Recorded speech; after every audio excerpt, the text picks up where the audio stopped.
거죠. 물론 정말 그거를 불장난이다 이렇게 생각해서는 곤란하고요. 근데 어쨌든 수라고 하는 건 이렇게 수행이기 때문에 곡식이 자라는 것처럼 조금씩 자라는 겁니다. 보이지 않게.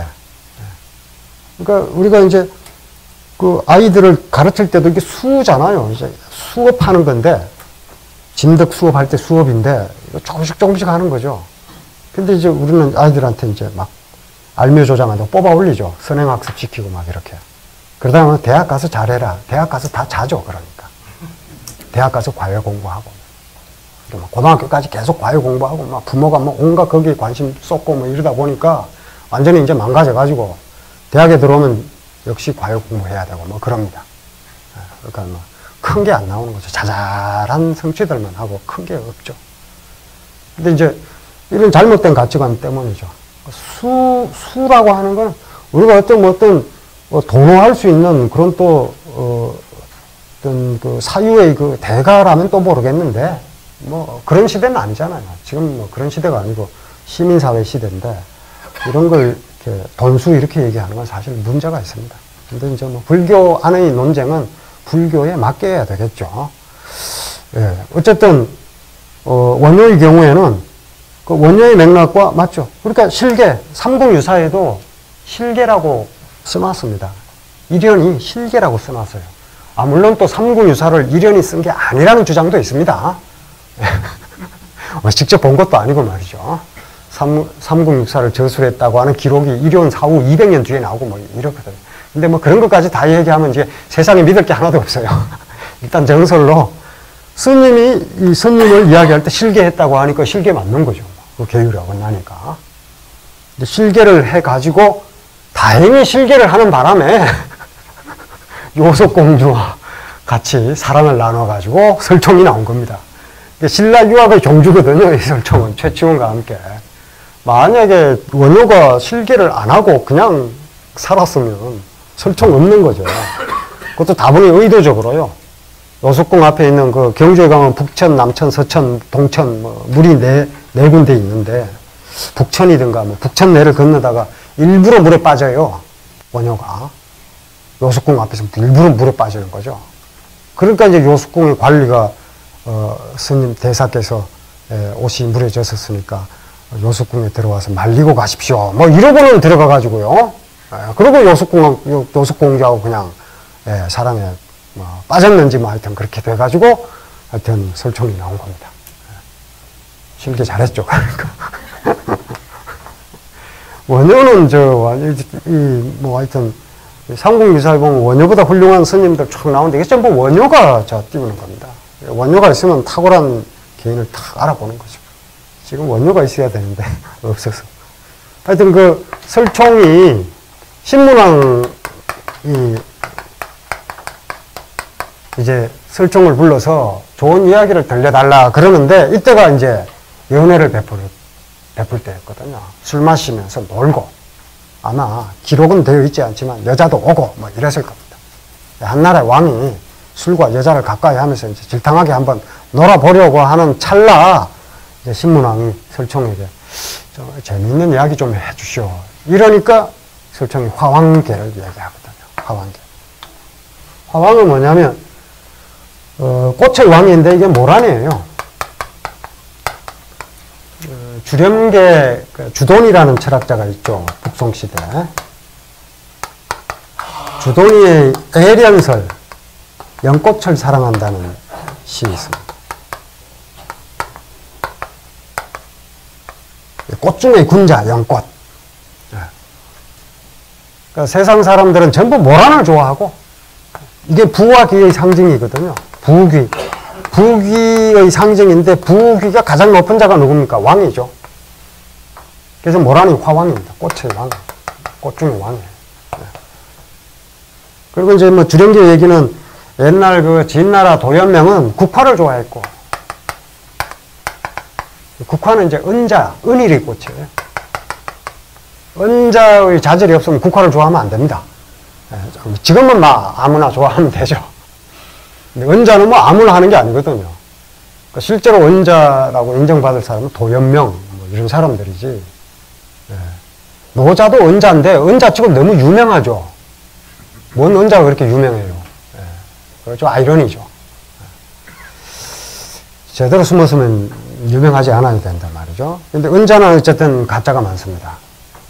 이제 은거자적, 소요자방, 뭐 이런 건 뭐 차라리 유학자 중에 서경덕이나 이런 사람들이 어울리지, 어떻게 보면 은거한다 그래가지고 그 외로움을 견디지 못하는 경우 많죠. 은거는 그 주역에 둔거가 있는데, 옛 발음은 돈인데요. 요즘은 둔으로 있죠. 둔은 뭐냐면 저 위에 하늘이 있고 아래에 산이 있는 거예요. 저 하늘 끝, 멀리 산 속에 들어가 있는 거예요. 하늘은 가버리는 거고, 이 산은 머무는 겁니다. 둘이 이제 모두 엄둔한다는 뜻이 있죠. 지는 뭐냐면 위에서 불러도 거치고 나가지 않는다. 이런 뜻이 되고, 산은 저 멀리 떠나가 버린다. 이런 뜻이 되는 겁니다. 그러니까 아래도 위도 다 떠나는 거예요. 부와 권력으로부터 멀어지는 거죠. 근데 이게 진짜 은자거든요. 이제 그냥 다발로 배우시는 겁니다. 천천히 하십시오. 근데 이제 이런 걸 하기 어려우니까 이제 가짜 은자들이 많거든요. 그래서 뭐 육침이다. 바다로 가지 않고 땅에서 잠긴다. 뭐 작은 은자는 산에 가서 숨고 큰 은자는 시장에서 숨는다. 다 가짜입니다. 대은암 뭐 이런 데 있는데, 서울에 대은암이 있죠. 저 북악산 기슭에 대은암이 있는데, 서울에서 뭘 숨습니까, 숨기를. 그리고 뭐 중원 뭐 이거 백거이요. 백거이가 솔직합니다. 자기는 소원하려니까 너무 힘들고 산속에 가서 숨으려니까 외롭고 뭐 힘들어서 못하겠고, 대응하려니까 이거 뭔가 사기치는 것 같고, 그러니까 말단 관리는 하면서 중원하는 게 좋겠다. 솔직하게 이렇게 얘기하고요. 동방삭은 조언 그랬습니다. 조정에 숨는다. 천하에 조정보다 숨기 좋은 곳이 없다. 이렇게 구라를 쳤는데요. 동방삭은 원래 구라꾼이기 때문에 상관없습니다. 골개거든요. 골개이기 때문에 뭐 웃음으로 봐줄만 한데, 대응 그러면 남곤이나 무슨 한명호나 이런 사람들이 자처했던 건데, 은자크면 사실은 가장 세속적 욕망에 시달리던 사람들이죠. 행복하다고 할 수는 없을 텐데요. 행복에 대해서 다시 생각해 봐야죠. 그러니까 뭐 퇴계 이황의 삶이 행복했을 겁니다. 사람은 누구나 인격으로 존중받을 때 행복하지, 그걸 빼면 어떤 재능을 갖고 있어도 행복할 수가 없거든요. 제가 베토벤 전기를 읽다 보니까 베토벤도 그랬더라고요. 인격으로 존중받고 싶어 했더라고요. 베토벤보다 더 나은 재능이 있습니까? 모차르트 정도 있겠죠. 근데 그런 재능을 가진 사람도 인격으로 존중받을 때, 그러니까 덕이죠, 덕, 버추. 이게 없으면 인간은 행복하게 살 수가 없습니다. 아무리 부귀를 쌓았다 하더라도 타인으로부터 존중받지 못하면 행복하다고 할 수 없죠. 절대 행복할 수 없거든요. 그게 인간인데. 어쨌든 이제 이게 은자의 꽃이 국화고, 그리고 뭐라는 온 세상 사람들이 다 좋아한다. 그게 이제 그리고 이제 이 연꽃은 더러운 곳에서 자라지만 자기 자신은 더럽혀지지 않는다.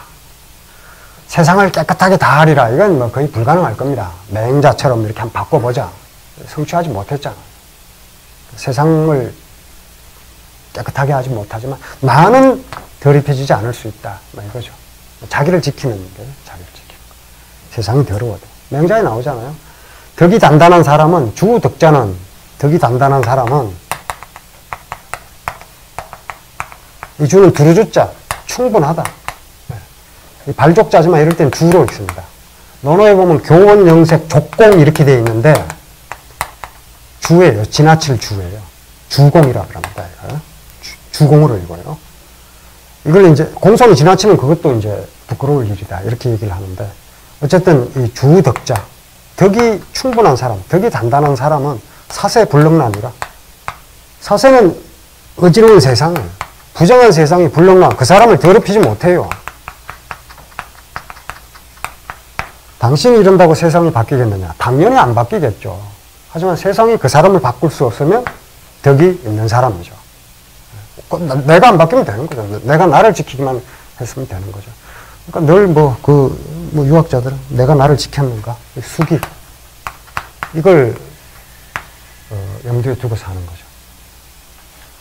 저도 뭐 가끔 나를 잘 지켰는가 생각을 합니다. 지키기 힘들죠. 그래서 이제 군자의 꽃이다 이렇게 얘기를 하는 거고, 또 아이러니한 표현이 유명한 구절이 있죠. 향원익청이라고. 경복궁에 가면 향원정이 있죠. 이제 여기서 따온 건데 연꽃 심고 나서 이렇게 바꾼 거죠. 향원익청이라. 연꽃의 향기는 향기가 멀어질수록 더 맑다. 향기가 진하고 뭐 이런 게 아닌 겁니다. 농축된 향기 뭐 그런 게 아니라 오히려 더 묽어지는 거죠.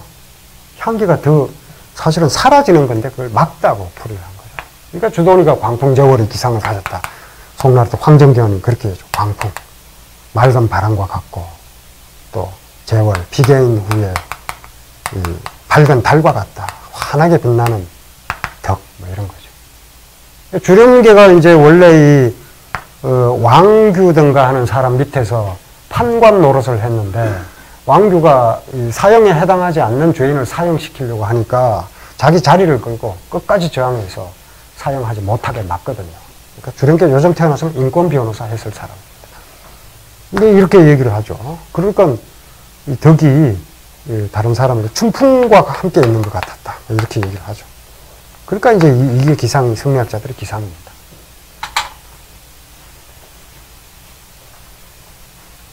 근데 어쨌든 세상 사람들은 다 모란을 좋아합니다. 근데 모란이 이제 꽃중의 왕이에요. 왕이 이제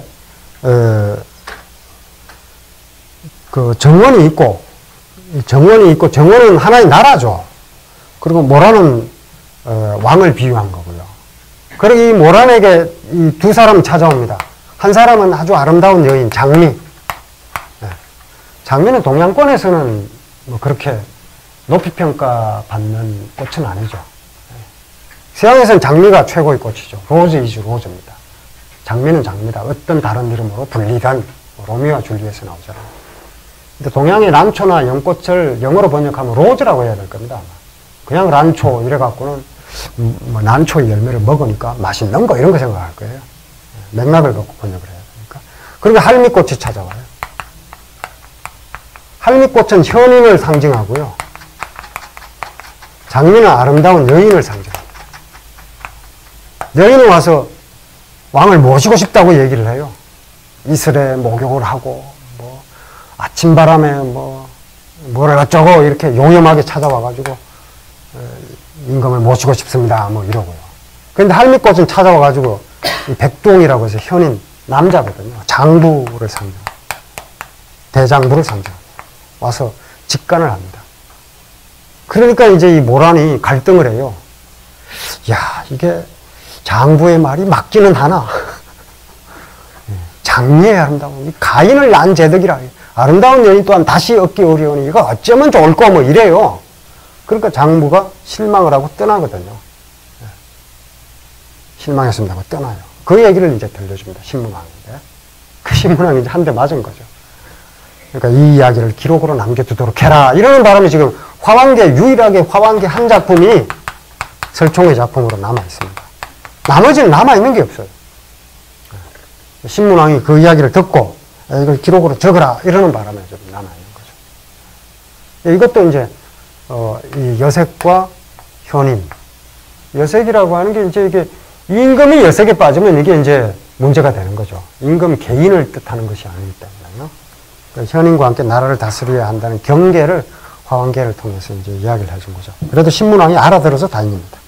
알아듣지 못했으면 저 이야기가 전해지지도 않았을 것이고 신라가 좀 더 빨리 국운이 쇠퇴했겠죠. 예, 어쨌든 마무리하겠습니다. 한쪽은 이렇게 주지육림이라고 하면 폭정의 상징이다 이러고 한쪽 유상곡수라고 하면 이게 세련된 문화로 떠받드는 이유는 어디에 있느냐? 마지막에 여기 써놓은 것처럼 임금이 백성들의 즐거움, 이건 제가 또 여러 차례 인용을 했죠. 네. 락민지락자, 민력락기락하고 임금이 백성의 즐거움을 자기 즐거움으로 여기면 백성들 또한 임금의 즐거움을 자기 즐거움으로 여기고 임금이 백성의 근심을 자기 근심으로 여기면 우민지우자, 민력우기와 백성들 또한 그 임금의 근심을 자기 근심으로 여길 것이다. 마지막 마무리입니다. 사랑과 무식은 감출 수가 없다고 한다. 예, 감출 수가 없습니다. 사랑과 무식은. 무식은 지식이 많다고 해서 가려지는 게 아닙니다. 예. 이게 제가 지식인 집단 속에 여러 차례 있었습니다만 지식인 집단들이야말로 자기의 무식을 감추기 위해서 노력을 하는데 무식한 경우 많습니다. 모른다는 걸 모른다고 하지 않으면 그게 무식한 거거든요. 이게 무식은 지식이 적다는 걸 뜻하는 게 아니라요. 그런 경우 많이 봤어요. 교수들끼리도 그 무식이 탄로나는 경우 많습니다. 모른다는 게 아니라 모른다는 걸 감추면 그게 무식한 거거든요. 그런 경우 많아요. 이제 사랑도 막을 수가 없는 거죠. 부모들은 어떤 이야기를 하든 결국에는 자기 자식 이야기로 돌아간다. 공감하십니까? 이것이 그 무엇으로도 막을 수 없는 부모의 자식 사랑이다. 그런데 맹자는 역시 동문서답이죠. 무슨 이야기에서든 결국 백성들에게로 마음이 가닿는다. 이게 맹자의 사랑입니다. 예, 이렇게 해서 동문서답으로 시작한 맹자 강의를 오늘은 맹자의 사랑으로 마무리하게 됐습니다. 예, 마치겠습니다.